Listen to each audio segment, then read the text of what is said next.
ഒന്നുകൂടെ ഓർമ്മിപ്പിക്കാൻ വന്നതാ. 16-ാം തീയതി അല്ലേ? എനിക്ക് ഓർമ്മയുണ്ട്. ഞാൻ അവിടുത്തെ പൂർവ്വ വിദ്യാർത്ഥിയല്ലേ ടീച്ചറെ, മറക്കുവോ? PTA പ്രസിഡന്റ് നിലയ്ക്ക് ഞാനും ഓർമ്മിപ്പിക്കുകയാണ്. സമ്മാനദാനം നിർവഹിക്കാൻ സാറിന്റെ മാഡവും നിർബന്ധമായും എത്തണം. വരുമടോ, ഇപ്പൊ ഞങ്ങൾ ഒന്നിച്ച് എവിടെയും പോവാറുള്ളൂ. ഗീതു, 16-ാം തീയതി സ്കൂളിലെ സമ്മാനദാനം ഓർമ്മയുണ്ടല്ലോ.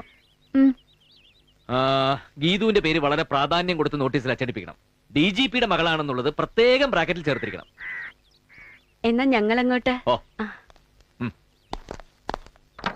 സാർ ഒരു സംശയം ചോദിച്ചോട്ടെ, മാഡവുമായി ഇത്ര പെട്ടെന്ന് ഇണങ്ങിച്ചേർന്ന് ഏത് വകുപ്പിലാ? ഒരു മേലുദ്യോഗസ്ഥന്റെ പേഴ്സണൽ അഫയേഴ്സിൽ കീഴുദ്യോഗസ്ഥന് ഇടപെടണ്ട. അണ്ടർസ്റ്റാൻഡ്? Sorry sir. എന്നാലും ഇനി അങ്ങോട്ട് ഞങ്ങളുടെ ജീവിതം മാറ്റി പൊളിയാടോ. കൊള്ളാം.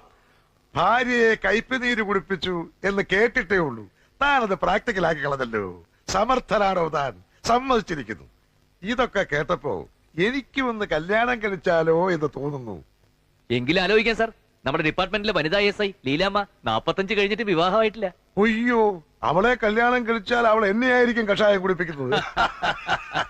അതിരിക്കട്ടെ, താൻ ഈ കഷായം കുടിപ്പിക്കുന്നതൊക്കെ പുള്ളിക്കാരത്തിക്കുള്ള ശിക്ഷയാണെന്ന് അവൾ മനസ്സിലാക്കുന്നുണ്ടോ? മനസ്സിലാക്കുന്നുണ്ടാവാം, പക്ഷെ അവളത് ഭാവിക്കുന്നില്ല. നല്ല അനുസരണ. ഓ സാർ, അവളെ നേർവഴിക്ക് കൊണ്ടുവരാനാ ഞാൻ ഈ നിർദോഷങ്ങളായ കൊച്ചു കൊച്ചു വിഷമങ്ങളെ കൊണ്ടാക്കുന്നത്. നല്ലൊരു ജീവിത പങ്കാളിയാക്കണമെന്ന ഉദ്ദേശം എനിക്കുള്ളൂ. അവളെ മാറ്റിയെടുക്കാൻ കഴിയുമോ സാർ? അതോ ജീവിതകാലം മുഴുവൻ ഞാൻ ഈ വിഡ്ഢിവേഷം കെട്ടേണ്ടി വരുമോ? ഇല്ലടോ, മാറ്റിയെടുക്കാനൊക്കെ തനിക്ക് കഴിയണം. അതുകൊണ്ടാണല്ലോ ഞാനും ഇതിനൊക്കെ കൂട്ടുനിൽക്കുന്നത്. DGP സാറ് ഗീതുവിനെ കുറിച്ച് എല്ലാം എന്നോട് പറഞ്ഞു. അതെ, തന്നെയും ഗീതുവിനെയും ഇപ്പൊ കൂട്ടിയോജിപ്പിച്ചതിന്റെ പ്രധാന കണ്ണ് ഞാനാണെന്ന് സാറിന് മനസ്സിലായി. അതുകൊണ്ടാവാം അദ്ദേഹം ഹൃദയം തുറന്നെല്ലാം സംസാരിച്ചു.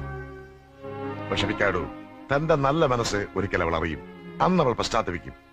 അതുകൊണ്ട് കമ്മീഷണർ സാറേ, ഭഗവാൻ ശ്രീകൃഷ്ണൻ പറഞ്ഞതുപോലെ കർമ്മം ചെയ്തുകൊണ്ടേയിരിക്കുക. ആട്ടെ, എന്താ അടുത്ത കലാപരിപാടി?